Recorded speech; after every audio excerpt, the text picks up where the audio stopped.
Okay guys, good morning. Magluluto tayo ngayon ng hipon. Iluluto natin ngayon sa butter tsaka sa bawang. Ayan. At ito ngayon ang iaano natin, butter. Ayan. So, igigisa natin ngayon. Sarap yan guys.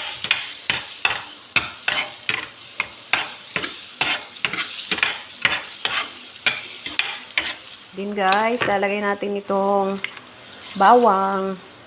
Yan.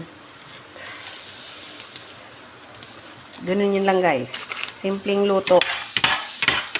Yan. Kasi ang hipon, kahit na ihalabos mo lang yan, lagyan ng konting asin, masarap na yan. Yan. Medyo palutungin natin ang bawang. Yan, ganun guys. Tapos guys, ilalagay na natin ang hipon. Ayan. Yun lang yung kadali. Tapos lalagyan natin yan ngayon ng mga sangkap. Kung ano yung dapat ilagay. Ayan guys. Kasi saglit lang ito lulutuin. Lagyan natin ngayon ng siyempre paminta. Ayan. Ito guys, oh, paminta. Ayan. Ayan. Kunting paminta lang. Siyempre lutuin.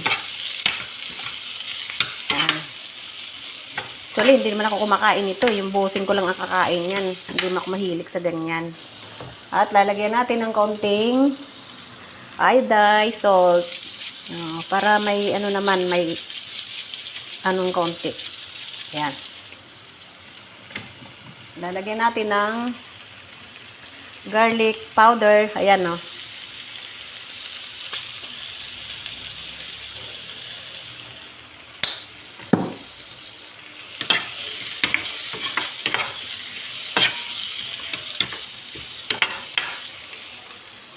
Okay, guys. Ngayon, takpan natin. Mamaya, luto na yan. Ayan. Thank you, guys, for watching.